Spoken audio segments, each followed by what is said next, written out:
As you can see, it's opened up again like a beach, but we're still scrambling. See, sort of Rockies scrambling through the rocks slowly but surely. We got a lot further than we've done before. This is probably twice the length we've got to our previous attempt, and we still haven't really found anything. It's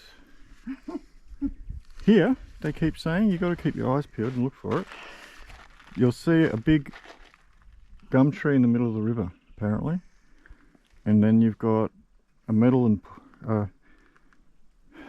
what do you call it? Pestle and mortar that they use to grind their bush medicine up with, and there's etchings on the walls, or petroglyphs. We've been 0.87 of a kilometre. 0.87 of a kilometre, so we've only got really 200 metres to go. And then it's meant to fork. And then it's meant to turn into a forked area, and we've got to keep onto the left. To the left. So we've got 200 metres more of this, and we might be getting into something. But it comes in, opens up very big, like a beach, and then it encloses in with rock scrambling. So get your feet. Good place for a water.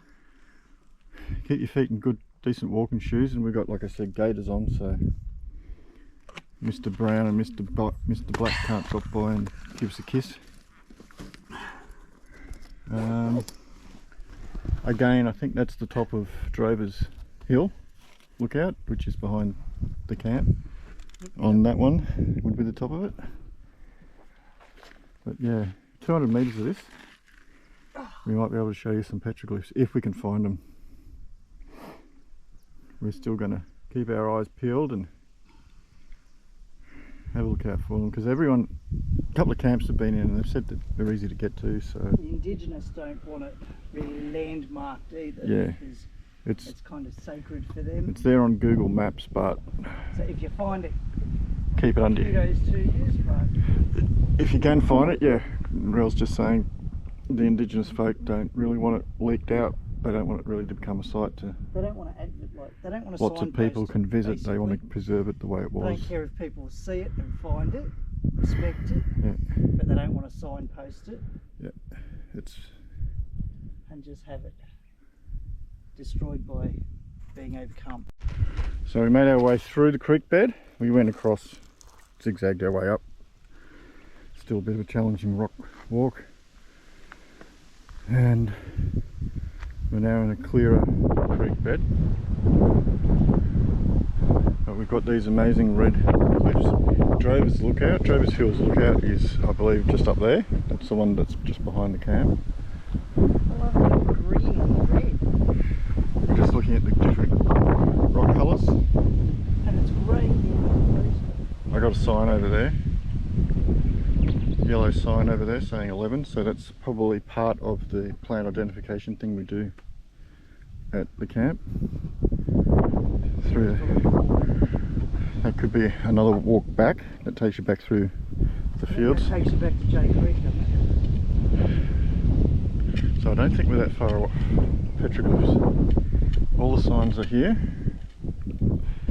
Curves to the left. There's a sign there. So I think they should be around pretty close. But we're just having a breather looking at the different colours. It's a challenging walk through the rocks. We've got comfortable walking shoes on, we've got gaiters on in case we get Mr. Brown and Mr. Black drop by and decide they want to have a quick snack of us. But yeah, this is... Look at the lines in the rock here. All new to us because we haven't been this far up the creek yet. Interesting lineage in the stone. Just where the watermarks. Yeah, drives through it. There is a sign. The rocks are actually really smooth, like all these red rocks. Probably from water that comes through. Yeah. Today we're coming up the creek from the station. We've just crawled over these stones, rocks, whatever you call them. We're on the search for petroglyphs, which are marked on Google Maps. Everyone says they're up this way. Our second attempt is to do it today. We've had camps and such come in and say, yeah, they're up the creek, they're up the creek. You just got to know what you're looking for. So we're going to take on rock crawling. Michael had a go. He went a couple of k's. Brother-in-law went up a couple of k's. He couldn't find it. Petroglyphs. He stuck to the right-hand side. We're going to try to the left. We're going to try and do it